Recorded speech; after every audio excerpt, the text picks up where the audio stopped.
Okay, time for part two. And this one I've called Usurp at the moment. I love that word usurp. It just, to me, it's so evocative. It's quite a sort of military term, isn't it? To take over, to overthrow, to dethrone. And the reason I choose that word is I think sometimes as church we can be dismissive of the generations or the cultures that we're working in, as if people have to leave behind the generation they're in or the culture they come from to meet Jesus and be known by Jesus, and be used by Jesus. I think this simply means that where the culture or the generation that people are in is holding them away from God, we want to overthrow that. We want to dethrone that. We want to work against that. And we want to understand what is it about this particular generation that might be in some way holding them close to God in a way that we could really understand and work with. You know, how are the powers holding people away from God and how are the powers holding people close to God? So I love this quote by David Kinnaman, who is the CEO of the Barna Research Group in the States. And he says this: our current digital, distracted, tribalized, that's churches in different little pockets and tribes, overconfident era is giving rise to relational, attentive, and humble approaches to evangelism. And I love that. And I do think we can be humble and confident, but it's not confident in our abilities, but it's in the fact that God wants to reach this generation more than we could ever, like with our combined passion to reach young people. God's way outstrips that. So I think we can be fully confident that when our hearts are saying yes to him, he's gonna use us, isn't he? That's so brilliant. So here we go, 4 vital areas to pay attention to in reaching and discipling emerging generations. 4 key ideas, and then chance for discussion at the end as well. Number 1, choice. This generation has to choose to believe in the way that previous generations weren't so aware that they were choosing to be Christian. I talked in the last session about no nominalism, but it's the idea that there is no longer any supporting culture that is developing young people's faith. And so actually thinking really granular ways, how are we helping to shape a young person's faith identity? And it won't happen once a week on a Sunday. That is not enough. And so really this is about creating plausibility shelters, helping young people immerse themselves in what choosing Christ looks like, the way of Jesus. What does it mean today in this moment to choose Jesus? When you're online, when your friends are showing something they've seen on Pornhub, when you're thinking about university, when you're out in Freshers Week and everyone's getting off their face continually, and you think the only way I can live for Jesus is being shut up in my my uni room. You know, what does it look like today in whatever situation I'm in to choose Jesus? Now, we're allowing the emerging generations enough opportunities to try on this identity, to make mistakes with it, to learn through their mistakes, to experience what it means, to hear stories from other generations about what it means to choose Jesus. And I really believe that we need to be seeing a lot more types of work and ministry that are around developing maturity through mission. So one of the things that we do in our church is we run alpha groups that really target the students and the emerging generations. And once someone has been on alpha, if they want to, which the majority do, we ask them to lead the next alpha group. They might not have prayed the prayer. They might not yet still be choosing Jesus, but they are choosing to be in a space that says, but what if this is real? And they're choosing to lead others. And in that experience, they're trying on, what does it look like to explore? How am I watching this person explore faith? Choosing Jesus, inviting them to look. When we planted this church in Preston, we realised very quickly that emerging adults in the city didn't know that they could come to church. And so we would stand out on the high street before lockdown, and we will do it again after lockdown.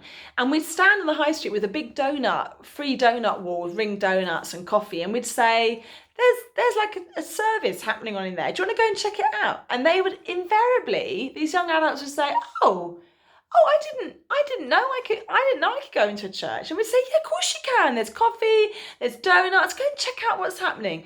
And we would say to our church community, we want lots of young adults to wander in and wander around and wander out again and wander in. There's no sense that once you come in for the service, you are locked down in a service. That's it. We want the emerging adults in our city to know they can come and check it out. They're invited to look. They're invited for the possibility that there is a God who loves him, who they could choose to know too. But I think also part of the pushback to a culture that's obsessed with personal choice and individual choice is that we need to be very clear about the facts that there are no-go areas in discipleship. Jesus gets to have an opinion on our lives. He gets to say what brings us life and what doesn't. He's allowed to make demands of us, because when we choose him, we are choosing life in all its fullness. And there'll be times where the choices that he wants us to make will put us at odds in a culture that doesn't get it. So we need to know the strength of a community around us that are also being brave and courageous in choosing Jesus. The message I feel that every time I speak to this generation, I say is, you are never more yourself than when you are living a life fully surrendered to Christ and inspired by the Spirit. And I find that when I share that with emerging adults, there's something in them that gets that in a way that I don't feel always resonates with other generations. This is a generation who longs to know themselves. Their identity is weaponized and used against them. Their emotions, they are told they can't cope with them. They are told that they are the snowflake generation who are going to be continually overwhelmed. And when they hear that they are never more themselves, they will never be themselves more than when they're living a life fully surrendered to Jesus. There's something about that catches the curiosity that makes them interested and hungry for Jesus. So choice. What does it mean to help this generation choose Jesus for today? Do you know what it's going to mean? They might make choices that I might think, so one young person that I mentor says, choosing Jesus means that I have to be vegan. There's no other way. That's what it means. Now, veganism isn't a passion of mine, but I love it that choosing Jesus means that she's chosen veganism, because she's understanding that when you choose radical surrender to Christ, it means that it will utterly change how you view everything that's gone before. You will literally be woke in a way that no other philosophy will do for you. So number one, choice. Number two, challenge. Very simple words, powerful, challenge. But actually the challenge is, I remember years ago, Tony Campolo, you probably have heard him say this. He said this: we won't lose emerging generations to Christ because we made discipleship too difficult, but because we made it too easy. And I think Paul, in many ways, and Deborah in the Old Testament, these are voices, and Daniel in the apocalyptic scriptures, these are voices that speak to this generation in a way that maybe other generations, my generation, didn't hear so clearly. I love this by Oswald Chambers. Paul was not given a message or a doctrine to proclaim. He was brought into a vivid, personal, overmastering relationship to Jesus Christ. Paul was devoted to a person, not a cause. He was absolutely Jesus Christ. He saw nothing else, and he lived for nothing else. He prepared to challenge every power, every structure. And the danger for the emerging generations is if they see the church as an institution that props up power structures that they see as inherently damaging to culture, like the sin of patriarchy, or the sin of misuse power, of hoarding wealth and money, of consumerism, of entitlement, like little Instagram pages leaders like Preacher Sneakers are funny, but they speak really powerfully about a generation that doesn't want to see church leaders wearing the £900 Nike trainers. There's something about that is profoundly unjust to a generation that understands sweatshops and where clothes come from. So these are ironies, because also these are speakers that speak very effectively, often wearing these shoes to emerging generations. But actually, if we really want to communicate lives of challenge, we need to think really carefully about how we as leaders in our churches are demonstrating being a voice of challenge in culture. And what does sin look like? I think, interestingly, for this generation, the starting point of understanding sin often isn't just in terms of a personal sin, although we have to get to that point.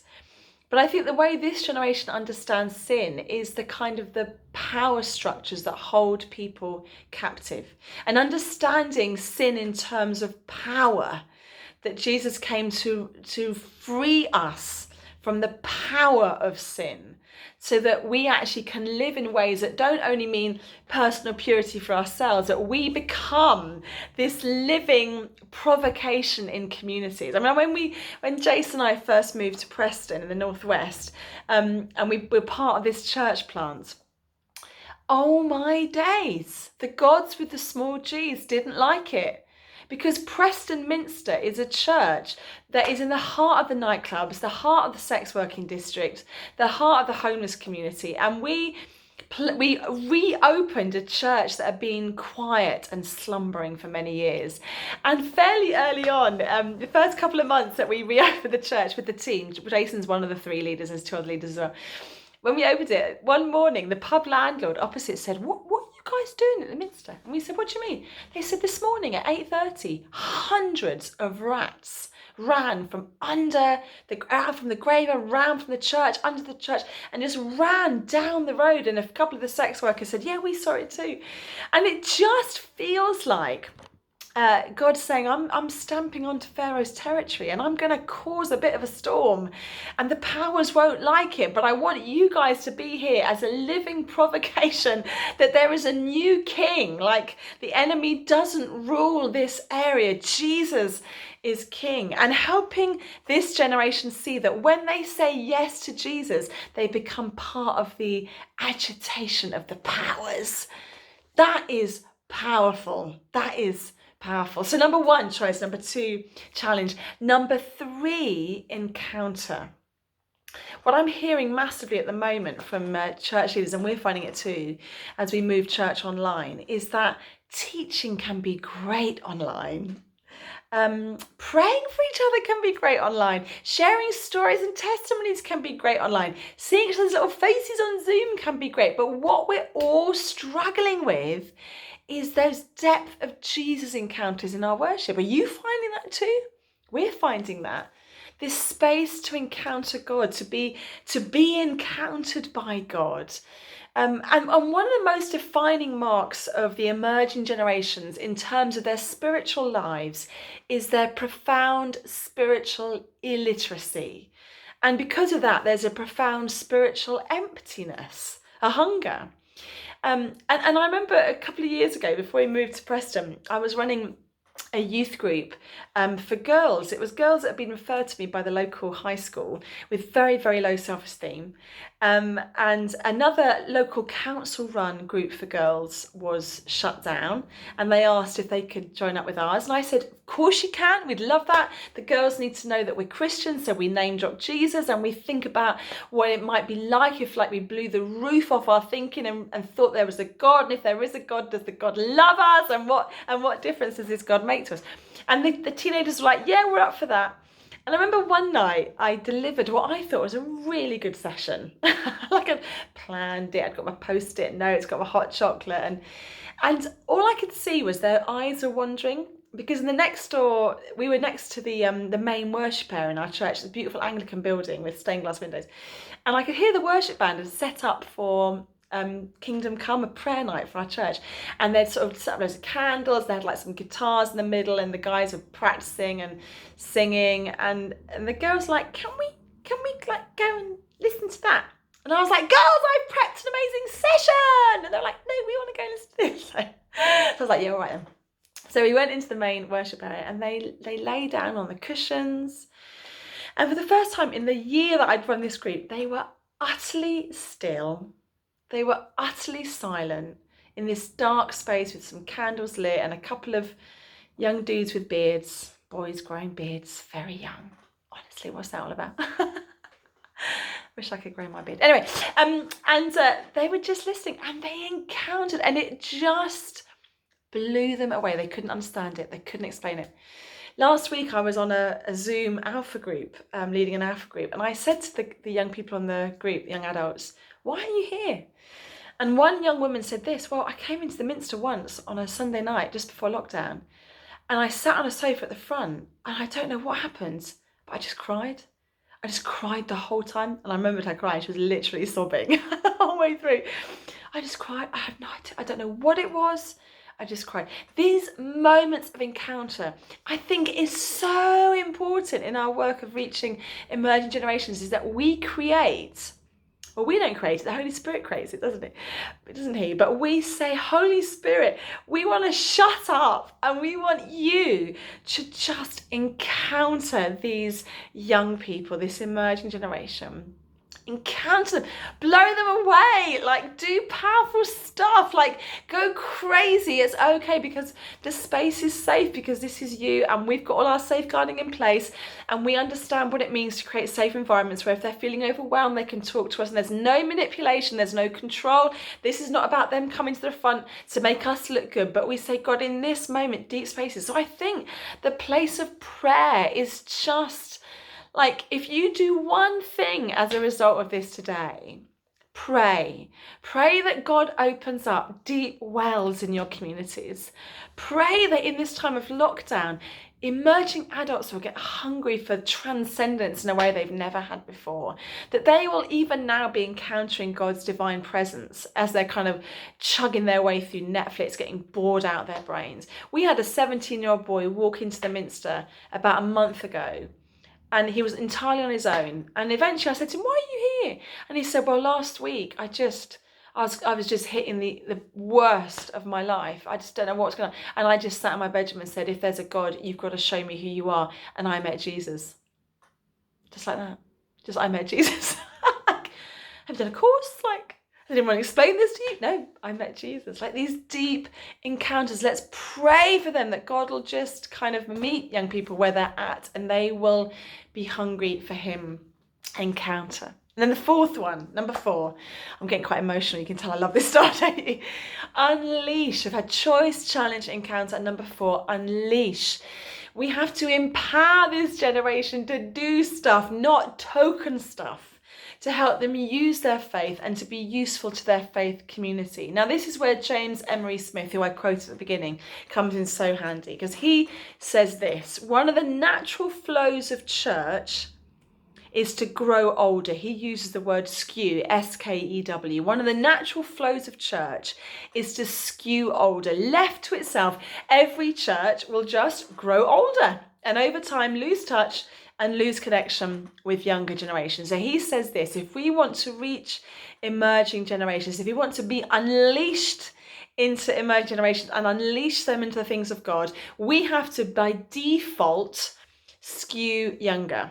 You have to focus, pour more energy, more resources, more time to that generation than to any other generation. And I automatically can feel some of you going, and I automatically can feel church congregations going, what are you saying? Old people don't matter? Are you saying that 40-somethings don't matter? No, we're not saying that. But we're saying that actually, if we want to really focus on reaching emerging generations, then we need to really focus, because we won't by default do it. By default, we will reach the friends of those already in the church. We will not reach those who are not there unless we focus on reaching those who are not there. And so for James Emery White, this is his strategy that he's written down in his book called Meet Generation Z. He says you've got to create a strategy and allocate significant resources to reaching younger people. It can't be a tiny part of your budget. It can't be just a little bit to take young people away. This has to be a key part of your budget. He says there are 3 things you can do. Number 1, employ younger staff. Hold your fear at bay. At the moment, I'll talk about it. Employ younger staff. Number 2, put younger people in visible places, like on platforms or on welcome desks or out the front inviting people in or on car parking duty. Get them visible, preaching, leading worship, praying, leading evangelistic teams, leading on Alpha. And number 4, acknowledge emerging generations' needs and aspirations in your communications, in your strategies, in the tone, in your sermon illustrations. I'm married, I've got kids. I could pepper every single preach with stories about potty training, key stage 3 homework, arguments with my husband. When I'm preaching for emerging generations, I don't have any illustrations about that unless it's a really killer illustration that makes a point that is so powerful. I think about my communication with them. I think about what they're hearing and what their aspirations are.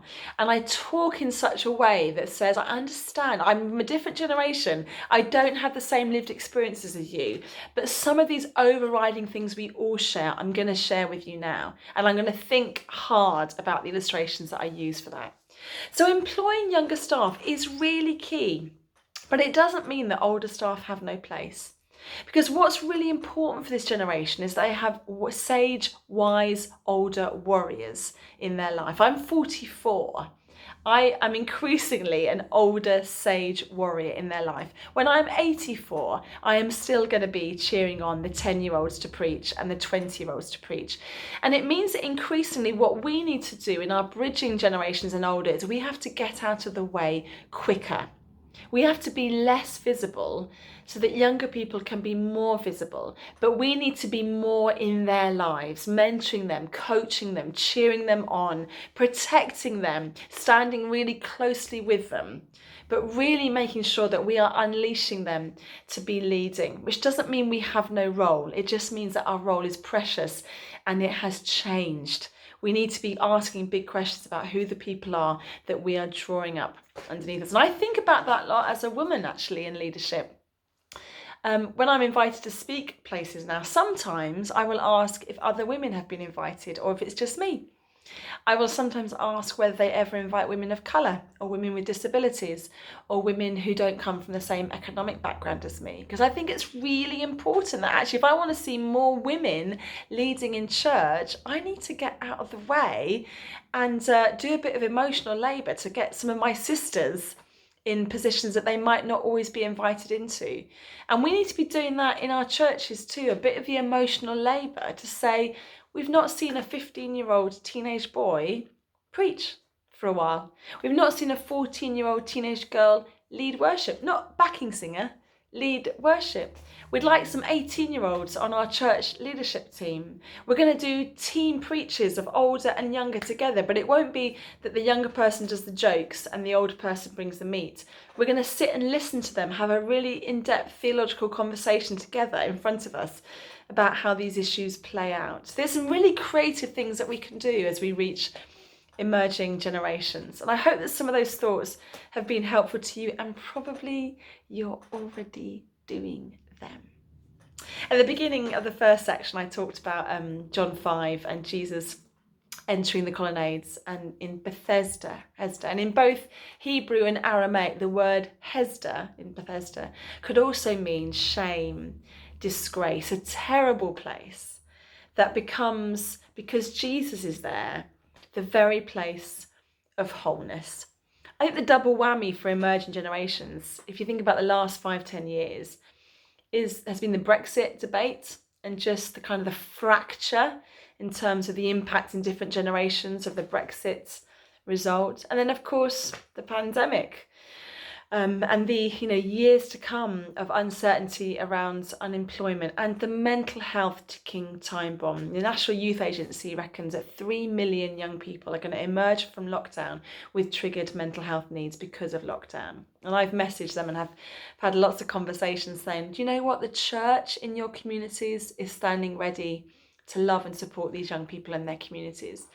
But if we think about emerging generations and all the possibilities and the hope They also are a wounded generation that are growing up in a time of fears being realised. That for previous generations, it was just, a fun zombie film, the idea of, a virus that could wipe out half the world.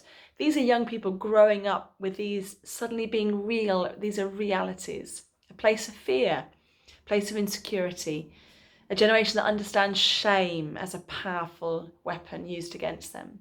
But this can be a generation that really understands in deeper, more profound ways what wholeness looks like, what freedom looks like, what identity as children, the children of God, can look like.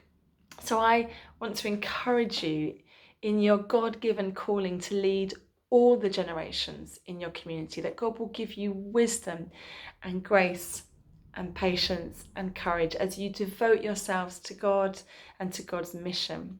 And my prayer is that He will raise all of us up to be theological, pastoral, innovative, compassionate and prophetic champions of the emerging generations, so that they will reach beyond us to Jesus and a life of obedience to Him and a life in all its fullness.